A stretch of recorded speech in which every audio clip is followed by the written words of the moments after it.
Hey, what's going on everybody? As you can see, it's good old leg day, and so I actually did some pre-exhaustion work just because it's high volume day. I want to make sure that as I get into my squats and my RDLs and other movements that I'm actually properly warmed up.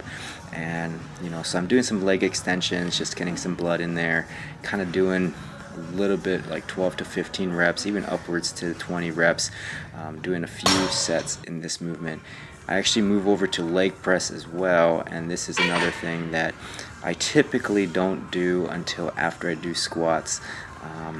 And so it's kind of a new experience to kind of put this first, but I wanted to try something new just because it's been 7 weeks since changing anything up, and just trying to put some emphasis in there beforehand, just a little switch up. And so just a little tip when it comes down to the leg press is that when you do more of a neutral leg positioning or feet positioning, where it's not up or down, it's just kind of right in the center, that's going to help target the hamstrings and the quads. So the more you go up on the machine or position your feet upwards, the more it's going to put emphasis on the quads, and then the lower the position, it's actually it's going to put a lot more pressure on the hamstrings, and as you lower your feet positioning, it's going to help focus on the quads. Then I actually move over to the squats, and I'm properly warmed up. Usually I have to warm up quite a bit to actually work up to 225, but this time I actually was able to get there pretty quickly. It was like the first set I felt really good with 135, and then I just bump up the weight to 225, and just really focusing on depth and really focusing on the whole movement, not just the the up and down movement, but also actually just how I set the bar when I first take it off the rack, and how I put it back on the bar, and just the feet positioning as well. So I actually was able to target 245 as well within this particular lift today. And generally I don't go this heavy on Fridays, but I actually felt really good after that pre-exhaustion work or that warm-up, and that's just something to note as you continue on with how you set up your routine. But basically I did not feel an effect on how my strength was after doing that pre-work. So I actually felt like I was able to complete reps a lot easier and a lot more fluid within these movements. So just moving on. So now I'm moving over to RDLs, and I start off with the 80s as a working set. I actually move up to the 90s into the second part of this movement. But just really trying to get that full range of motion, that full stretch at the bottom, and then that squeeze of the glutes and hamstrings at the top of the movement, just to help out with that posterior chain.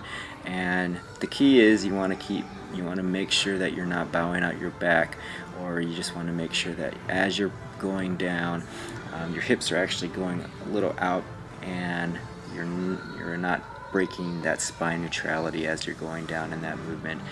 What I typically do, I go straight to the standing calf raises, but somebody else was using that, so kind of just had to go with the flow and did some seated. I typically don't like this movement for me personally, just because I don't necessarily feel it as hard when it comes to the calf raises seated. But this is something that sometimes you have to do, is you kind of have to switch it up a little bit just because of other people using the equipment. And so I did some 90s and felt really good with this movement. Just love the fact that I'm hitting the hamstrings and glutes in an isolated manner, and just trying to keep that back as straight as possible, or just not breaking spine neutrality as I'm going down in that movement and coming back up. So definitely a great movement to incorporate as you're doing that.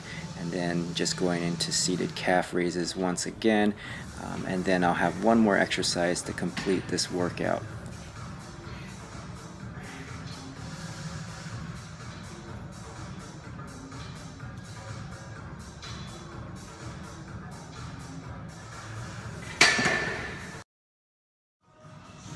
I'm good doing some hack squats, some reverse hack squats, and I generally don't do this movement, but I actually wanted to start incorporating once again to help put more emphasis on the hamstrings and glutes.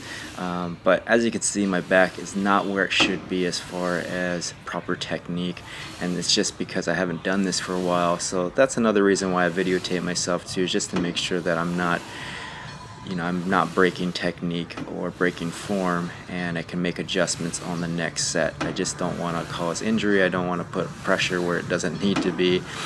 So I'm not too proud of what this movement looks like, but hopefully it helps with understanding that you gotta definitely make some adjustments just so that you're properly getting that form. So this one I actually was able to do 225 or 245s on each side and really help out with focusing on my form, my technique, and I felt like this was how I was able to complete this set with proper technique and just put a lot of emphasis on the hamstrings and the glutes.